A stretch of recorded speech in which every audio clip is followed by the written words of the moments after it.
That's awesome. Emily Oh, Wolfe, thanks. great to see you. It's good to see you. I'm so excited. Thanks for joining us for GearFest Online 2020. We're just so happy to have you join us. Oh man, I'm so stoked. I love Sweetwater videos. I Oh, keep thank them you. just on a loop. Oh, Yeah, I do. well, that's great. Well, thank you for saying so. Appreciate that. So Yeah. cool playing at the top. Tell us what you're playing. What are you using there? So I'm using a Boss DD500 delay as a looper. I put it in the looper mode and I just kind of do like a version of what drums would be, I guess. So if like the lower strings or like the kick, and then the top strings are like the snare. So I just loop that, and then I got a little clean sound going. I got a Klon KTR and an MXR 6 band EQ for the clean tone, and then an Earthquaker Devices tentacle pedal for like the fuzz tone. So Okay. yeah. So do you have like a loop switcher so you can switch from the clean to the dirty, or do you just layer that on top of the clon and the EQ? Yeah, I do have a loop switcher. Yeah, it's awesome. Okay, great. So that'll let you just instantly switch from one to the other. And are the clon and the EQ, they're always part of your clean tone, or do you switch those on and off as needed? They're always on.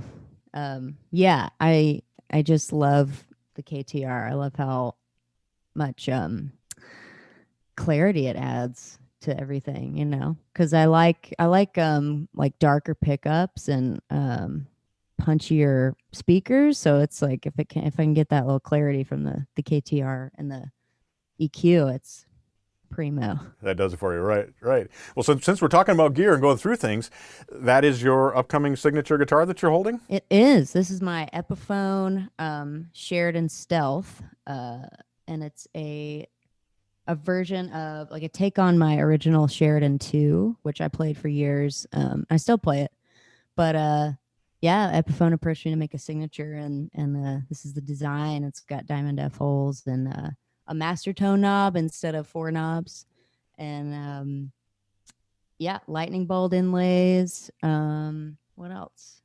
It's a aged black gloss finish. Yeah, and then airbrushed gold hardware. So was did they base this specifically on your Sheraton, or is it, I mean, the Epiphone guitars are so consistent, the quality is so great on those that any Sheraton is going to be great, but is yours a particular one that you have? Yeah, it's actually right behind me. It's This is the one. You can tell it's pretty beat up. It's been on the road for years, but it's based on this one. I took the pick guard off on it, and so that's how my signature model is too. Uh, yeah, this guitar has been with me for years, and I am obsessed with it. I love it. Right. Awesome. Awesome. And then it looks like a Blackface 4x10 amplifier behind you. Is that a basement or a concert or? Yeah, it's a concert reverb. Okay. Yeah, I used to take it on the road, and then I got afraid to damage it, so I started using a 410 DeVille. Okay. Because yeah. So you're a fan That of one's I'm sorry, go ahead. Oh, it's just yeah, that one's a little more I guess less rare or something. So I just decided to get more of a stock amp to tour with. Sure, sure. What is it about the 4x10 configuration that draws you in? I love the punch of a 410 speaker, and I like that there's four because I can pick a favorite speaker, and I like an open back cab too because it breathes like to me it fills up a lot of space, and I front a three piece, and so I gotta fill up a lot of frequency range, and it helps me punch but also cover a lot of ground. So Well, we kind of did things out of my usual order here. Usually we talk about the gear a little later and talk about you first, so we need to step back. And if I understand correctly, you started playing at like age 5, correct? yeah, I started playing when I was young. I just have always loved it. It's always been something that I've been drawn to. Yeah, it's just the only kind of path for me. Well, there was a little detour to drums, right? A little bit, yeah, because I did have a teacher that said I was bad at guitar at age 5, and so he was like, "We'll teach you drums." So that was technically my first instrument. Right. I love drums; they're fun. But So they told you were bad at age 5. That's kind of funny. yeah, I know. Looking back, I'm like, that is just pretty mean. I Yeah. mean, that's like really mean to say to a 5-year-old. Right. But you grow some thick skin from it, and Sets you up for later, right? yeah. So how did you come to make the move to Austin and start making your music there? Well, my family moved to Austin when I was about 8. I was born in North Carolina, but I moved here when I was little with my family. And um, Austin is just one of those places that really cultivates art, and it's just everybody plays guitar, everybody plays music, and it's just a town. I started a band in college, and that was really when I started doing it professionally. Um, yeah, I mean, it's a great city. It's full of resources for musicians and tons of just stores that cater to, um, like if you have to do like financing or something, people are really open to doing that in the gear world here. So that's cool. Yeah, I just love it. It's a killer city. Sure, and there's such a heritage of great players, great guitar players coming out of Austin, and great music. I would assume that's where some of the blues influence and things that have filtered into your music comes from being just in that environment all the time. Oh yeah, Stevie. Stevie's my favorite guitar player of all time. So yeah, You're in the right place then for that. yeah. So how did you start writing your own songs? Writing my own songs. I started writing in like the middle of high school. That's kind of when like the teen angst kicked in. um, yeah, I just I mean, I just kind of started trying to put my emotions and feelings on paper, and at first it was really bad, but I kept practicing and kept practicing, and then um over time I think the songs became presentable, and now they're still evolving, and I'm still trying to become a better writer. But um yeah, it was pretty much in high school is when I started writing, and then my first band in college is when I started trying to make my songs really, I guess, mean something to like other people than myself. And yeah, it just kind of evolved over time. It was just little stepping stones. So Right, right. So you did your first EP, Roulette, in 2014, and your first full-length album, if I understand correctly, you started working on it in about 2017 with Ben Tanner. Is that right? And then it came out last year is when it was released, or do I have that wrong? no, yeah, 2019 is when it came out in February last year. Yeah, I've been touring on it. Tell us about the process of how you take a song from an idea to demo to the finished song that's on the actual recording. Yeah. So mainly I kind of hear a melody in my head first, and then sometimes it'll be a phrase that's inspiring or that'll pop into my head. I've got this note on my iPhone of just like phrases or words that I think are really cool, and it's super long because I've been accumulating this stuff like for years. And so I'll just go back and like look at that and see like, does anything spark my interest in with this melody? And then so I'll kind of put the song together on my couch over there, and then I'll go to my station here and I'll open up Studio 1.4, and then I'll start to demo. And I usually use MIDI drums, and I play bass on it, and then I play guitar over it, and then I'll kind of just do like gibberish words until something starts to make sense. Um, and the demos I make are pretty close to the way I want a recording to go when it's finally ready to release. I like to get it all kind of like almost there because I don't really like to waste time in the studio. I like to know what I'm gonna go in there and do, and so that's pretty much the process. I love Studio One. You taught me how to use Studio One Yeah. on your videos. Yeah. And I got that fader port. You taught me how to use the fader port. I'm loving it. It's awesome. Yeah. That's awesome. So cool. So cool. So tell us about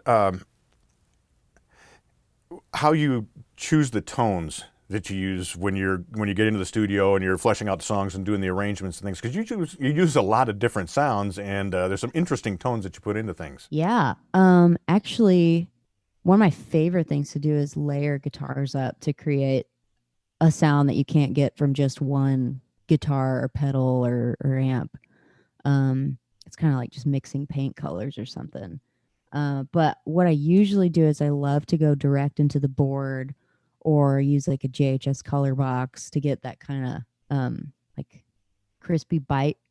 And then I'll find like whatever vintage amps are around in the studio that I'm using and just try a bunch of different mics and there's usually a sound that I'm looking for that I know I'm looking for. And I'll just try to get as close to that as possible. I do like to get the sound there. I don't really like to use a bunch of outboard gear to tweak it. Um, but yeah, that's usually, I mean, I kind of pick tones based on the song. Um, like if there's something that needs a lot of attitude, it's like, all right, fuzz, here we go. And then if it's something that's like pretty emotional, it's, just cleaner, delay, reverb. Uh, yeah. But I mean, one of my favorite like new obsessions is the color box though. I just got a version 2 and it is awesome. It's got a lot of spank. It's like just got so much attitude. That's awesome. Yeah, that's great. Right, you find something like that. Do pedals like that inspire you then? When you get a pedal, you plug it in, you're like, oh, I got to play this song, I got to do this, or I need to write this because this riff was inspired? Yeah. Yes. It's crazy. I love when a pedal can just be that inspiring. And to me, the color box does that. The Earthquaker Tentacle pedal does that. Um, and I mean, my Gibson guitars do that. It's hard. It's been hard for me to really write songs on any other brand guitar, which is really weird. But I don't know. I guess it's just like I'm a Gibson girl at heart. There's a connection there, right? Yeah, it's a connection. That's awesome. That's awesome. When you go into the studio, have you already rehearsed the songs with the bass and drums and the band and kind of have an arrangement together, or do you build it from the ground up in the studio? I like to have it all just ready to go. Because I come from a background which I'm still as an independent artist. It's like I have to fund my own record, and it's like I have a certain amount of time and a certain amount of budget, so that does affect things. Though I would like to be able to go into a studio and spend as much time as possible, but that's not really realistic for me at the moment. But yeah, I mean, I would love to go in there and just experiment. That'd be fun. But yeah, I'll probably have to have my own studio before I can do that. Can you do that with the rig that you have at home with Studio One and your fader port and your guitars and amps and things? Yeah, I can. That's fun. It's really fun. I could sit here for hours. My butt starts to hurt. So You got to take a break now and then. you got to take a break. Yeah.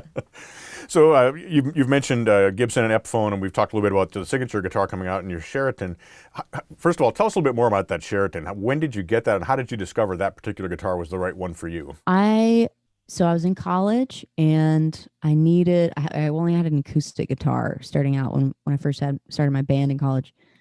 And I needed an electric because my riding style was getting a little more aggressive. And so I went into a guitar center and I was looking at like budget guitars, and I saw this one that looked exactly like Lucille, and I'm a huge BB King fan. And so it was that Sheridan, and it was black. My favorite color is black, and so I think it was a little under $500. And so I just grabbed it, and then it just became this staple in my songwriting and my music and my life pretty much. It's like it's just such a part of me right now. And yeah, and then I knew, so Gibson and Epiphone, they have an office in Austin, which I didn't know about until probably 4 or 5 years after I was playing the Sheridan, and a friend introduced me to my rep, who's still my rep now.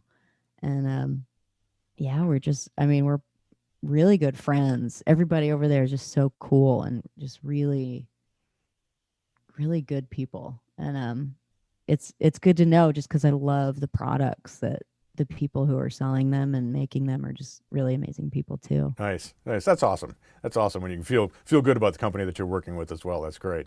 Yeah. Great. So I'm curious. You mentioned BB King, and you mentioned Stevie Ray Vaughan.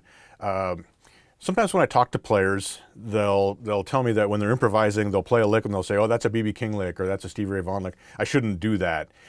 Do you feel that way, or do you embrace what you've learned from them and bring that directly into your solos? I'm maybe not communicating that question real well, but you understand what I'm asking? I mean, I think originality is just kind of something that isn't impossible, but it's something where I don't think a person should be ashamed to play a lick by BB King, or play, just take inspiration from Albert King or Stevie or anybody like that. I think the thing that makes a riff unique is you take that inspiration and you add something to it from yourself. So yeah, I mean, I'll play a BB King lick all day if I can add a couple notes in there. Sure, nothing wrong with that. So are you a woodshedder? Do you sit and practice for hours a day, or does your guitar progress come from writing, or where does that come from? I was in LA a few years ago, and I had this show, and a producer came out, and he's worked with Green Day and all these people, and so he pretty much was responsible for like the 90s sound. And he was like, "Man, you just have so much potential. You just need to like practice and hone your guitar skills." And that was like devastating to me. So I was like, "Oh my God." So I have to go and woodshed. So about a year after that, I just sat in my room and really got my skills up. And I used to not play with my pinky at all, like BB King. And then I had to get that up. So I did for a while, just woodshed. And now that I've got the skills, I generally kind of expand my playing by learning covers. That's fun because then you can incorporate like solos from covers into your own stuff, and it's you make it unique that way. So That's awesome.